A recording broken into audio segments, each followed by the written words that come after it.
वर्षों पुराना एक नारा जो जब समाज में गूंजता था तो लोग कहते थे कि आखिर कौन है। पहले का दौर कुछ अलग था, हम लोग बच्चे हुआ करते थे, हम लोग कम जानते थे आखिर वो शख्स कौन है और वो नारा क्यों लगता है। नारे के बोल थे बबलू भैया जिंदाबाद।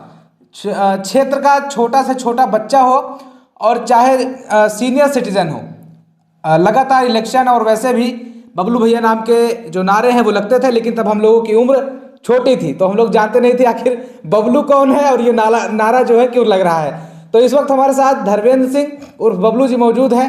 सर, आपका बहुत बहुत स्वागत है। कैसे हैं आप? जी नमस्कार, बहुत बहुत धन्यवाद। अच्छे हम लोग छोटी सी हम लोगों की उम्र थी, 3 से 4 की कक्षा में हम लोग पढ़ते थे तो इलेक्शन होता था तब भी, और वैसे भी लोग नारा लगाते थे कि बबलू भैया जिंदाबाद, बबलू भैया जिंदाबाद। तो हम लोगों को पता नहीं था कि बबलू जी है कौन, नारा क्यों लगता है। तो अब जैसे जैसे हम लोगों की जानकारी बढ़ी और जब जैसे जानकारी हुई कि बबलू सिंह जी हैं, आपके विषय में हमने थोड़ा सा जानकारी प्राप्त करी, पढ़ा भी, तो बहुत कुछ हासिल हुआ। देखिए, हम लोग जब पढ़ के आए तो यहीं पैदा हुए, यहीं प्राथमिक शिक्षा हुई और उच्च शिक्षा के लिए इलाहाबाद गए। और पढ़ने के बाद आए तो इस क्षेत्र ने, विशेष रूप से भदैया ब्लॉक ने और लम्बुआ की महान जनता ने, चाहे बच्चे थे चाहे बड़े थे, और विशेष रूप से बुजुर्गों का बड़ा स्नेह और आशीर्वाद था। जी। सबसे बड़ी बात थी विश्वसनीयता थी, और आज भी है। लोगों को हमारा रहन सहन और हमारा जो काम करने का तरीका है, हम खुद भी मानते हैं इस क्षेत्र की जनता को, प्रत्येक परिवार को हमारा परिवार है, और उसी तरह वो लोग अपने परिवार के सदस्य तरह मुझे स्नेह, छोटे हमको सम्मान देते हैं। सर, जब ये नारा था तब हम जैसे लोगों की उम्र बहुत छोटी थी, लेकिन आज हम लोग जब युवा हुए हैं तो हम लोगों की तो एक अलग ही मांग है। नहीं, बिल्कुल, ये बड़े गर्व की बात है जी। और बड़े आनंद की अनुभूति होती है। ये ठीक है कि मैं किसी सदन में नहीं पहुंच पाया बड़े जी। लेकिन जो यहाँ का स्नेह और प्यार है हर घर में, मुझको लेकर के जो एक सकारात्मक सोच है, वो राजनीति में बड़ी उपलब्धि है। सांसद, विधायक या किन्हीं और पदों पर लोग सेवा करते हैं, लोग चले जाते हैं, लेकिन ये विश्वसनीयता बड़ी मुश्किल से हासिल होती है कि जिसमें बच्चे से लेकर के बुजुर्ग तक अपना देखे, अपनेपन का भाव व्यक्त करे, और उसको लगता है कि एक ऐसा व्यक्ति है जो न केवल हमारी किसी ज़रूरत पर, खुशी में, दुख में, वरन बिना किसी संदेश के भी ये सूचना, जानकारी किसी भी तरह पहुंचती है, तो जो एक परिवार का के सदस्य की जिम्मेदारी होती है उसको पूरा करेगा। ये विश्वास ही सबसे बड़ी निधि है। सर, आपको लग रहा है कि मैं बहुत बड़ी बात आपसे कह रहा हूँ। एक मतलब हम लोग को पता नहीं था कि आखिर ये नारा क्यों लगाया जा रहा है, और ये जब चलता था तो हम लोग भी पीछे पोस्टर बैनर लेके घूमते रहते थे कि बबलू भैया जिंदाबाद, बबलू भैया जिंदाबाद। लेकिन आपको लगता है कि जैसा कि आपने कहा बड़े सदन में नहीं पहुंच पाए तो कमी खलती है आपको सर? अब चूंकि जनता की तो इच्छा थी ही, पार्टी नेतृत्व ने जो निर्णय लिया हमने उसका हमेशा सम्मान किया और आगे भी रहेगा। उम्मीद है कि ये जो आप लोगों की भावना है, हमारा नेतृत्व तो इस बात से अवगत है और उचित समय पर उचित निर्णय लेगा। ये अलग बात है यदि नेतृत्व ने विश्वास जताया और आप लोगों का जो स्नेह और प्यार हमको मिला, तो निश्चित ही वो लकीर खींचने का प्रयास करूंगा कि न भूतो न भविष्यत, जो स्नेह और प्यार और अपनापन एक परिवार के सदस्य का परिवार के प्रत्येक व्यक्ति के प्रति, और जब जिम्मेदारी मिल जाएगी कि एक नेतृत्वकर्ता का अपने लोगों के प्रति जो जिम्मेदारी होती है, उसमें कभी शायद एक नज़ीर बनाने का प्रयास करूँगा। सर, अभी भी आप क्षेत्र में लगातार बने रहते हैं, किसी के यहाँ कोई फंक्शन होता है या किसी प्रकार की समस्या तो आप बबलू भैया पहुँचते हैं ज़रूर। अब ये लोगों का स्नेह है कि मुझे अलग नहीं होने था। अब देखिए, मुझे पार्टी ने जिम्मेदारी दी है प्रवक्ता की, इस नाते मुझे लखनऊ रहना होता है और दौड़ना होता है, लेकिन 1 दिन 2 दिन से ज़्यादा मैं बाहर नहीं रह पाता हूँ। मुझको लगता है कि सब कुछ छूट गया, मैं कहाँ आ गया हूँ, तो देखते ही हैं, इसलिए मैं लगभग सुख दुख में हर घर में पहुँचने का प्रयास करता हूँ। सर, अभी हमारे यहाँ के जो सांसद हैं समाजवादी पार्टी से, रामभुवाल निषाद जी, उनको मैं क्षेत्र में जाता हूँ, ग्राउंड रिपोर्टिंग हम लोग करते हैं, तो लोग कहते हैं कि कम से कम अपने यहाँ का तो सांसद बनाना ही चाहिए था, कि अपने यहाँ के लोग नहीं थे। क्या कहेंगे? अब पार्टी नेतृत्व का निर्णय था, जनपद सुल्तानपुर के महान जनता ने उनको सांसद बनाया। अब ये अलग बात है, देखिए, ऐसा जब कोई पद पर हो जाता है तो निर्णय करना और उसके कामों पर आगे मत व्यक्त करना, यही लोकतंत्र की खूबसूरती है। अच्छे और बुरे काम दोनों दूर तक जाने जाते हैं। उम्मीद सुल्तानपुर के लोगों की यही थी कि वो यहाँ रह करके लोगों के सुख दुख में भागीदार होंगे, काम करेंगे। जी। प्रयास करते हैं, थोड़ा दूर घर है और यदि कोई कमी रहेगी तो हम लोग पार्टी नेतृत्व को अवगत कराएंगे। सर क्या लगता है विधानसभा इलेक्शन को लेकर के कैसी तैयारियां हैं आप सबकी? देखिए, ऐसा जब कोई नया आता है क्षेत्र में या कहीं से व्यापार करके आता है, बिल्कुल, या राजनीति का एक कोई लक्ष्य लेकर के आता है, तब वो उसको तैयारियां करनी होती है, उसको योजना बनानी होती है किस तरह लोगों के बीच पहुंचे। हम जैसे लोगों के साथ ये सबसे बड़ी प्लस पॉइंट है कि आप जैसे जिनके पास भाई हैं, उनको किसी भी समय यदि कह दिया जाए जाओ चुनाव लड़ लो, तो किसी योजना बनाने की, किसी रूपरेखा बनाने की जरूरत नहीं, क्योंकि आप लोगों के बीच में हैं। चुनाव तो लोगों से होता है ना, योजना परियोजना तो एक सेकेंडरी चीज़ है। ये उनके लिए है कि किस तरह का सोशल मीडिया का मैनेज हो, किस तरह का बूथ का मैनेजमेंट हो, किस तरह का पब्लिक में पहुंचने के लिए अपीयरेंस की जो बात है उसके लिए मैनेजमेंट करना पड़ता है। जो लोगों के बीच में है उसके लिए हमको नहीं लगता कि अलग से किसी तैयारी की जरूरत है। लोगों का स्नेह प्यार बना रहे तो हर नौजवान अपने में बबलू भैया देखेगा, हर नौजवान, हर बुजुर्ग ये सोचेगा कि मेरे घर का बच्चा लड़ रहा है, मेरी जिम्मेदारी है, और वही हमारी सबसे बड़ी निधि है। लेकिन सर आपको पता भी होगा, लेकिन आपको हर घर का बच्चा से बच्चा, आप समझिए कि मैं क्या ही बोलूँ आपको। नहीं, धन्यवाद, यही आपका प्रेम है। नहीं, अगर मैं ज़्यादा भी अभी कह दूंगा तो लोग कहेंगे तारीफ कर रहे हैं, लेकिन वाकई में ये रियलिटी है, सच्चाई है। बच्चा बच्चा सर आपको जानता है। यही प्रेम बना रहे, मैं इससे ज़्यादा कुछ नहीं मांगता हूँ। आगे की कोई प्लानिंग है, कोई कुछ? अब देखिए, दो तरह से होता है। एक, पार्टी नेतृत्व भरोसा करके हमें जो जिसके लिए भेजेगा, और सबसे महत्वपूर्ण बात है जो आप बता रहे हैं, जिस स्नेह और जिस प्रेम की, उन्हों के द्वारा जो जिम्मेदारी दे दी जाएगी उसको इसी प्रेम और स्नेह के साथ, इसी विश्वास के साथ मैं आगे निभाऊंगा। इसमें कोई त्रुटि नहीं होगी, बाकी ईश्वर जाने। सर क्या लगता है कि किस तरह से भागीदारी रहेगी आपकी समाज के प्रति आने वाले समय में? जैसे हूँ इस तरह तो हमेशा रहूँगा। अब अगर कोई जिम्मेदारी मिलती है तो उस जिम्मेदारी को भी पूरी तन्मयता से निभाने का प्रयास करूँगा।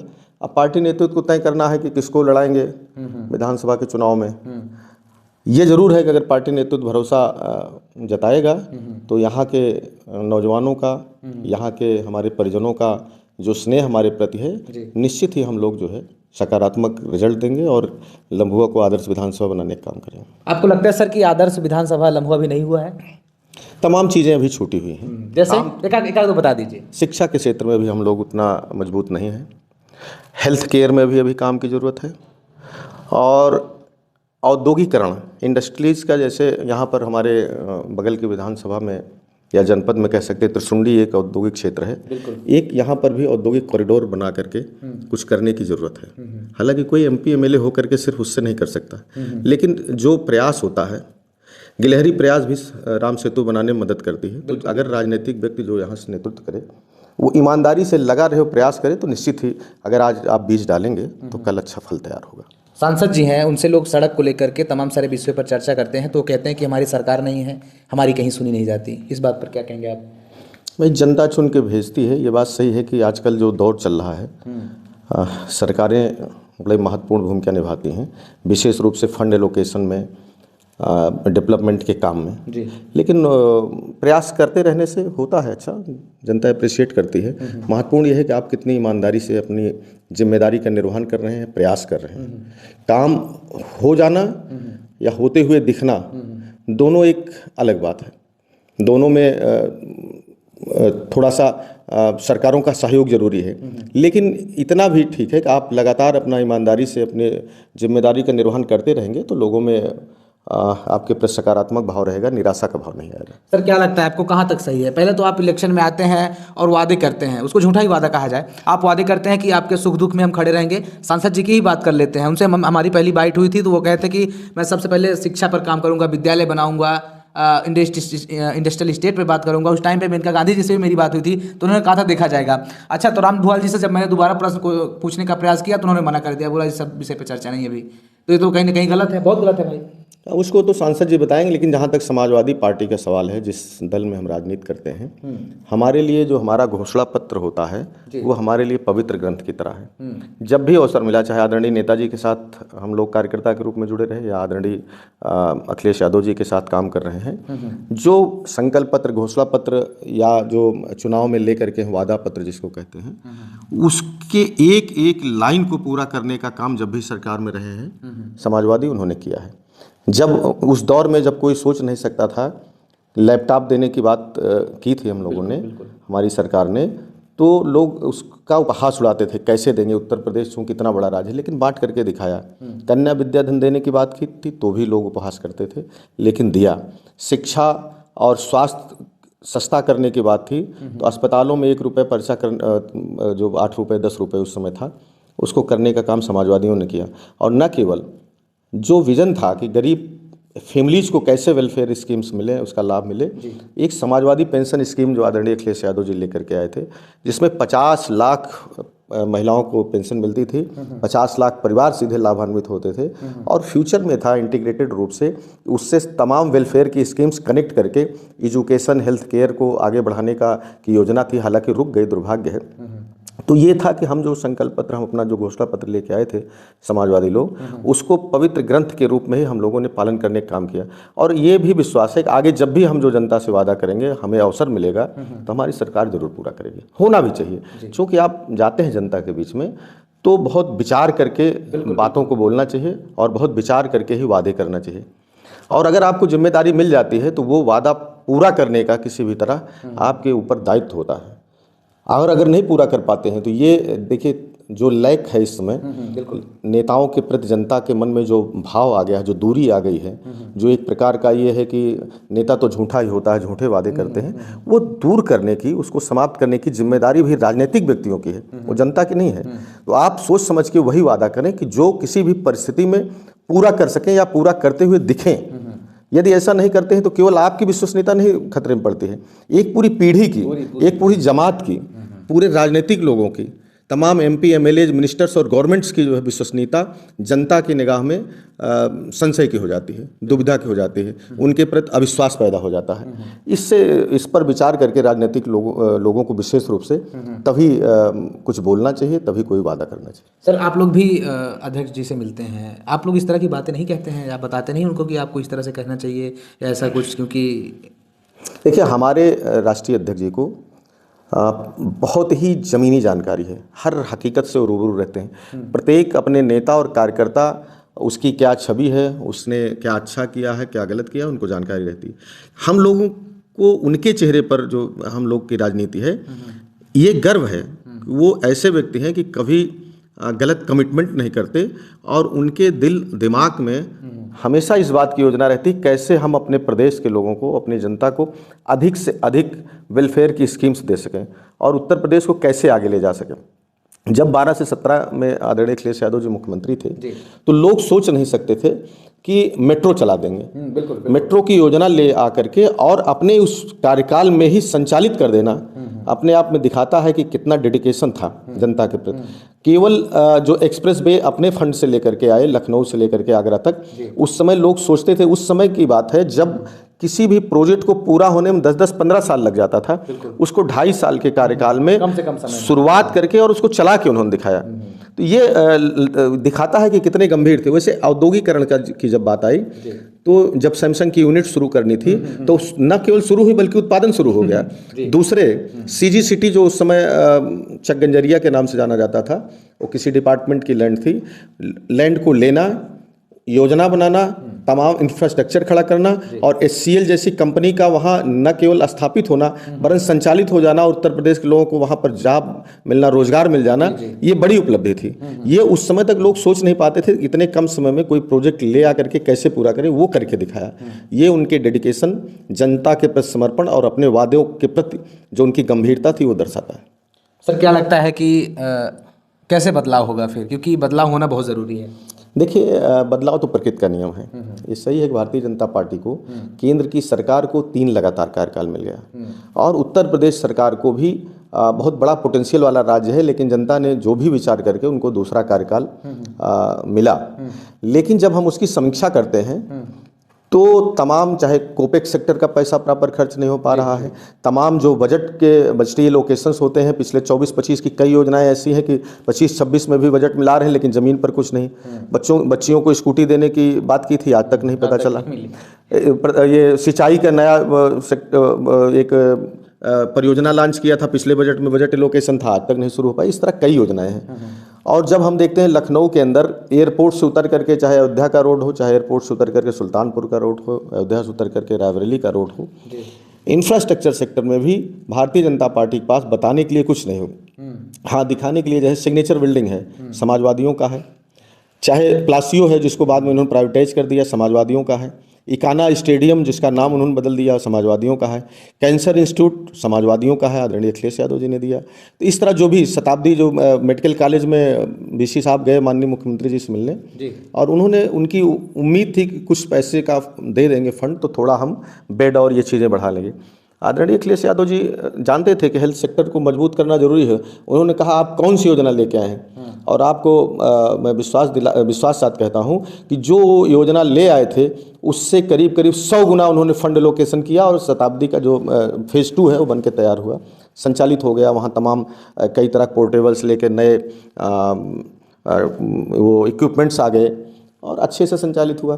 तो ये कहने का मतलब उनके मन में हमेशा रहता था कि एजुकेशन है, हेल्थ केयर है, बिल्कुल सड़कें हैं अच्छी होनी चाहिए, तभी उत्तर प्रदेश विकास जाएगा। जब हम लोग एक्सप्रेस वे आदरणीय अखिलेश यादव जी ने डिज़ाइन किया था, या जो पूर्वांचल बना, तो डिज़ाइन करने के साथ उनकी स्पष्ट सोच थी कि हम एक्सप्रेस वे को जब तक रूरल से कनेक्ट नहीं करें, ग्रामीण क्षेत्रों से, और विशेष रूप से इकोनॉमिक जोन के तरीका नहीं बनाएंगे, तब तक उस एक्सप्रेस वे की रिलेवेंसी कम रहेगी, और उसकी उपयोगिता तब ज़्यादा होगी जब किनारे मंडियाँ बन जाएंगी। गाँव के प्रोडक्ट्स, चाहे आलू हो, टमाटर हो, या सब्जियाँ हैं, ग्रेन्स हैं, वो वहाँ पर उनके स्टोरेज की सुविधा हो, और उनको एक्सप्रेस वे के माध्यम से ट्रांसपोर्टेशन की सुविधा हो, तो उनको उनकी उपज का अच्छा मूल्य भी मिल जाएगा और आसानी से ग्लोबल मार्केट में पहुँच जाएगा। ये उनकी सोच थी। एक्सप्रेस वे बना, लेकिन ये योजनाएं काट दी गई।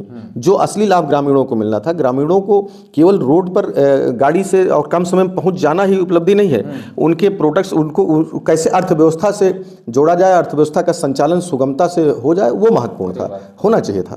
नहीं हुआ, दुर्भाग्य है। हाँ, ये सही है, अब जनता समीक्षा कर रही है। 2024 में उसी का परिणाम था कि भारतीय जनता पार्टी को उत्तर प्रदेश में जो उनकी उम्मीद से उससे कई गुना बुरी तरह हारे। और अगर सीट्स में देखें तो पूर्ण बहुमत की विधानसभा की सीटों में अगर उसको चेंज करते हैं तो पूर्ण बहुमत की समाजवादी सरकार 24 में बन जाती है, अगर वो विधानसभा के रिजल्ट के रूप में देखा जाता। हमें उम्मीद है कि जनता उसके बाद का भी कार्यकाल देख रही है, तमाम जो बुनियादी सवाल है उसको एड्रेस नहीं कर रही है। एक तरह से केवल नफरती भाषण, समाज को बांटने वाले, कभी हिंदू मुसलमान में, कभी अगड़े पिछड़े में, कभी और तरीके से मंदिर मस्जिद के नाम पर जो डिवीज़न का है, उससे जनता ऊब चुकी है। हमें उम्मीद है उत्तर प्रदेश की महान जनता 27 के चुनाव में समाजवादियों की सरकार लाएगी, और ये इसमें कोई दो राय नहीं कि समाजवादी पार्टी की सरकार आने पर तमाम रुके हुए जो वेलफेयर स्कीम्स थी वो न केवल संचालित होंगी, वरन दुनिया के तमाम विकसित देशों के तर्ज पर, जैसे हम लोग जब नई योजनाएं आपको मैं बता ही रहा था लेकर के आए, उसी तरह उत्तर प्रदेश विकास के पथ पर तेजी से अग्रसर होगा। सर, क्या लगता है कि बदलाव होगा इस बार, बहुत बड़ा बदलाव, क्योंकि पब्लिक भी चाहती है, जनता भी चाहती है, अलग ही मूड में है। जनता ऊब चुकी है, और जनता को जो इन्होंने तमाम सपने दिखाया था, एक तरह से उस गुब्बारे की, जो सपनों का गुब्बारा था, उसकी वो पंक्चर हो चुका है, उसकी हवा निकल चुकी है। जो तमाम दिखता था लोगों को, इन्होंने दिखाया था कि हम आ जाएंगे तो किसानों की आय दोगुनी हो जाएगी, शहरों को जो है मेट्रो सिटीज़ बना देंगे, स्मार्ट सिटीज़ बना देंगे, नारे इस तरह से सुंदर सुंदर गढ़ करके ले आए थे, तो वो सारा चीज़ हकीकत खुल गई, कुछ दिख नहीं रहा है। सर, वोट चोरी की बात करी जाती है, इस पर क्या कहेंगे आप? क्या उत्तर प्रदेश में अभी वर्तमान में SIR के दौरान हर बूथ पर, चूंकि आप भी गांव से जुड़े हो, हर बूथ पर 100 से लेकर के 50, 60, 70 वोट फर्जी फार्म 7 भरे गए कि नहीं भरे गए? ये अलग बात है कि हमारे नौजवान साथियों ने उसको हर जगह आपत्ति करके पकड़ा, बड़े पैमाने पर। अच्छा, नाम भी तो कटे हैं, लगभग 70 से 80 गाँव लोगों में नाम कट जाना। हम लोगों के पास भी कॉल करते थे, बताते थे इस तरह से भैया हमारे साथ हो रहा है। नहीं, बिल्कुल हुआ है, लेकिन जागरूकता के कारण ये है कि वो बड़े पैमाने पर कर नहीं पाए। हम लोगों ने पकड़ लिया और उस पर काम चल रहा है। जो तमाम अधिकारी हैं, जब हमारे लोग वहाँ पर खड़े हुए हैं अपने कागज़ लेकर के कि नहीं मैं हूँ, उपस्थित हूँ, मैं कहीं माइग्रेंट नहीं हुआ हूँ, ना हमारा कहीं से मृतक हूँ, ना कोई और कमी है, तो आप हमारा वोट कैसे काटेंगे? इसके चलते बच गया प्रयास। लेकिन भारतीय जनता पार्टी तमाम फेक नामों से फार्म 7 भरे गए, और हम लोगों ने बड़े पैमाने पर, चाहे स्थानीय स्तर पर कलेक्टर्स को हो या स्टेट जो राज्य के निर्वाचन अधिकारी हैं, सेंटर के निर्वाचन अधिकारी हों, बूथ वाइज हम लोगों ने बाकायदा विद डॉक्यूमेंट्स पेपर्स दिया, जी। चल रहा है। प्रयास भाजपा का था और अभी भी चल रहा है कि किस तरह से समाजवादी पार्टी के मतदाताओं को जाति और धर्म के आधार पर उनके वोट काट करके सत्ता में बने रहे। यही वोट चोरी है। सर एक बहुत महत्वपूर्ण सवाल है मेरा कि कोई भी एक्टर है वो संसद भवन में आ जा रहा है, नेता बन जा रहा है, राज्यसभा में चला जा रहा है, लोकसभा में चला जाए, MP MLA में चला जा रहा है, तो क्या लगता है और सारे लोग क्या करेंगे फिर जब इन्हीं अच्छा हम लोगों में क्या होता है कि एक व्यक्ति दो जगह काम नहीं कर पाएगा। अब अगर मनोज तिवारी जी की बात कर लें, सांसद रवि किशन जी की बात कर लें, तमाम सारे ऐसे लोग हैं जो जाके वहाँ पे डांस भी करते हैं, फिल्म भी बनाते हैं, यहाँ आके भाषण भी देते हैं, तो ये लोग दो चीज़ें कैसे कर पा रहे हैं फिर? देखिए, लोकतंत्र में जो भारत का संविधान इजाज़त देता है सबको जनता के बीच आने का, अल्टीमेटली चुनती तो जनता ही है। हाँ, लेकिन ये सही है कि संसद जो लोकतंत्र का सबसे बड़ा मंदिर है, वहाँ योग्य और परिश्रमी और विशेष रूप से जो राष्ट्र निर्माण, राज्य के निर्माण, विकास, औद्योगिकरण और एक आइडियल स्टेट की जो कल्पना होती है उसको बनाने की दिशा में जो पॉलिसी बना सकें, जो अपने विचार रख सकें, जो उनको दिशा दिखा सकें पार्लियामेंट के माध्यम से, जो देश के नागरिकों को अपने आदर्श जीवन के माध्यम से अपने विचारों से कैसे देश को आगे ले जाना है इस दिशा में प्रेरणा दे सकें, ऐसे लोगों की संसद में ज़रूरत रहती है। इसीलिए अच्छे लोग चुन के भेजने का कॉन्सेप्ट हमारे मनीषियों ने, हमारे संविधान के निर्माताओं ने किया था कि जब जनता चुनेगी तो बेहतर लोगों को भेजेगी। जी सर, लाखों दर्शक आपको अभी देख रहे हैं, अपने क्षेत्रवासियों के लिए, जनपद वासियों के लिए, पूरे प्रदेश की जनता आपको देख रही है, समाजवादी पार्टी से आप प्रवक्ता भी हैं, क्या कुछ संदेश देंगे उनको? मैं आपके माध्यम से सभी दर्शकों को पहले तो कल होली का, रंगों का पवित्र त्यौहार होली बीती, उसकी ढेर सारी शुभकामनाएं देता हूं और साथ साथ स्वस्थ रहें, व्यस्त रहें, मस्त रहें और जो संकल्प है, जो आपको जिम्मेदारी मिली है उसका ईमानदारी से, कर्तव्य निष्ठा से निर्वहन करें। और लोकतंत्र के हम लोग लोकतंत्र में रहते हैं, डेमोक्रेसी में बिल्कुल। सबसे महत्वपूर्ण चीज़ है कि जब आपको अवसर मिले तो ये ना सोचें कि हमारे एक मत से क्या होता है, जरूर निकलें, मतदान करें और योग्य और अच्छे व्यक्ति को चुन करके संसद और विधानसभा भेजेंगे तो उनकी जो विचारधारा होगी वो निश्चित ही समाज को नई दिशा देगी। बहुत बहुत धन्यवाद सर बातचीत करने के लिए हमसे। मैं आपको बता दूं इस वक्त हमारे साथ जो है धर्मेंद्र सिंह बबलू जी थे, जो धर्मेंद्र के नाम से जाने जाते हैं, बबलू सिंह के नाम से जाने जाते हैं और बबलू भैया के नाम से जाने जाते हैं, बबलू सिंह भप्ता के नाम से भी जाने जाते हैं। बहुत बहुत धन्यवाद आपका सर हमसे जुड़ने के लिए और बातचीत करने के लिए।